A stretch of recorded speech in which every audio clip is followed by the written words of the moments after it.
What did ancient humans do when someone died? There is a moment at every modern funeral that nobody warns you about. The service ends, the people file out. Someone offers you a sandwich, and you take it because you don't know what else to do. And then, usually within a week, everyone goes home, back to their jobs, back to their lives. The world moves on at the same speed it always did, and you are left standing in a kitchen that still smells like them, not knowing what you are supposed to do next. We have grief counselors now, stages of grief, bereavement leave that lasts, if you are lucky, 3 to 5 days. But for 300,000 years, before any of that existed, humans lost people too. They buried their children. They watched their parents die. They carried people they loved back to camp, knowing they would never hear that voice again. So what did they actually do? Not the burial. The burial is the part we know about. What happened the day after and the week after that? And how did a group of 30 people absorb the loss of one of their own and keep going? The oldest known intentional burial was discovered in Shanidar Cave in northern Iraq in 1960. An archaeologist named Ralph Selecki was excavating the site when he found something that stopped him cold. A Neanderthal man, roughly 40 years old, buried in a sleeping position. Around his body, the soil contained dense concentrations of flower pollen, 8 different species: grape hyacinth, groundsel, yarrow. Someone had placed flowers on this body 60,000 years ago. Selecki spent years trying to explain what he had found. The simplest explanation was also the most uncomfortable one. Whoever buried this man had felt something. They had gone out into a field. They had gathered flowers. They had brought them back and laid them down and stood there for a moment before covering him with earth. That is not logistics. That is grief. But here is what the burial cannot tell us. It cannot tell us what the camp did for the 7 days that followed. For that, we have to look at the living. Anthropologists who have spent time with modern hunter-gatherer groups describe a pattern that appears across cultures, so different that no one taught them to do it. When someone dies in a Hadza camp, the whole group stops. Not for an afternoon, for days. The hunting stops. The gathering slows. People sit together, and they talk about the person who died. Not in a structured ceremony, not in assigned roles.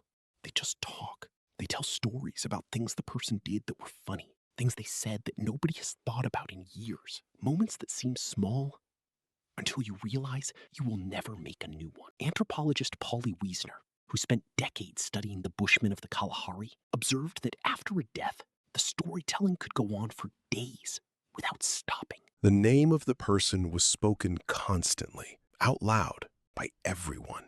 This is almost the opposite of what many modern cultures do.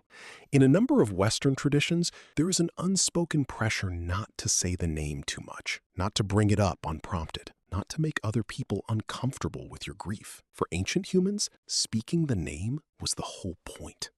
The Hadza do not have a word for grief as a private experience. The closest translation is something like the ache the whole camp carries. It was never yours alone.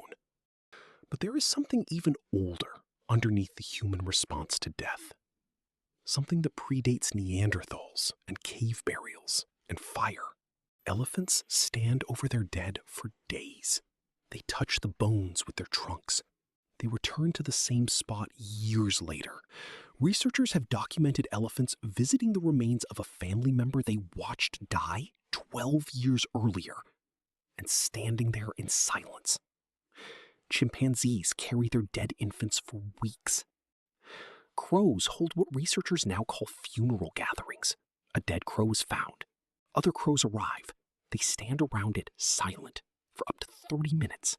Then they leave. This behavior has been observed in hundreds of separate instances. No one trained them to do it. What this tells us is that grief did not begin with humans. It began somewhere much further back, in the part of the brain that registers the absence of something that was there yesterday. The part that keeps expecting a voice it will not hear again. We inherited that. We just built more on top of it. And one of the things we built was the social architecture of mourning. In a hunter-gatherer group, when someone dies, the group does not just lose a person. A hunter who knew where the antelope moved in dry season. A grandmother who knew which routes were safe and which ones weren't. A man who was the one everyone went to when there was a conflict nobody else could settle. The grief and the logistics were the same thing. Anthropologist Christopher Boehm, who studied egalitarian societies for decades, found that after a death, the group would spend days, not just mourning, but quietly redistributing. Who takes on the knowledge this person held? Who fills the role they played? Who moves into the space they left? This was not cold. It was the opposite. It was the group saying, you mattered so specifically that the shape you left behind has to be filled by more than one person. Nobody could replace you, so several of us will carry the pieces of what you were. And in that redistribution, the grief had somewhere to go. It became action. It became responsibility. It became a reason to keep going that was tied directly to the person you had just lost. Grief counselors today talk about the importance of finding meaning after loss. Ancient humans did not find meaning. They built it collectively, out of necessity, within days of the death. There is a study by psychologists at the University of Arizona, published in 2017, that found that people who grieve in community recover a functional sense of identity significantly faster than people who grieve alone. Not because the pain is less, the pain is the same, but because the self is partly made of other people. And when someone dies, the people around you hold the parts of you that are breaking until you can hold them again yourself. That is what a camp of 30 people, sitting together for 4 days, telling stories about the dead actually does.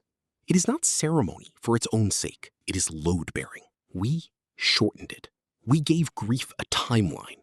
We called it a stage. We sent people back to work while the kitchen still smelled like the person they lost. And then we invented a whole industry to help people manage the thing we broke. In the late 1960s, a psychiatrist named Elizabeth Kubler-Ross published a framework for the stages of grief: denial, anger, bargaining, depression, acceptance. It was meant as a description, a loose map of what people reported feeling after a terminal diagnosis. It became a prescription, a schedule, a way of telling people where they should be by now. Kubler-Ross herself, in her final interviews, said the stages had been misunderstood. She never meant them as a timeline. She never meant acceptance to sound like moving on. Ancient humans did not move on. They absorbed. The Hadza do not stop saying the name after a week. They say it for years. They work the dead into the stories they tell around the fire. They keep them in the conversation the way they were when they were alive. The dead do not disappear. They become part of the way the group understands itself. Tonight, somewhere, someone is standing in a kitchen that still smells like them, not knowing what they are supposed to do next. And the answer, the one we used to know, is nothing complicated. You are supposed to sit down. You are supposed to let the people who loved them too come and sit with you. You are supposed to say the name out loud as many times as you need to and let someone else carry part of the weight for a while. That is what your ancestors did for 300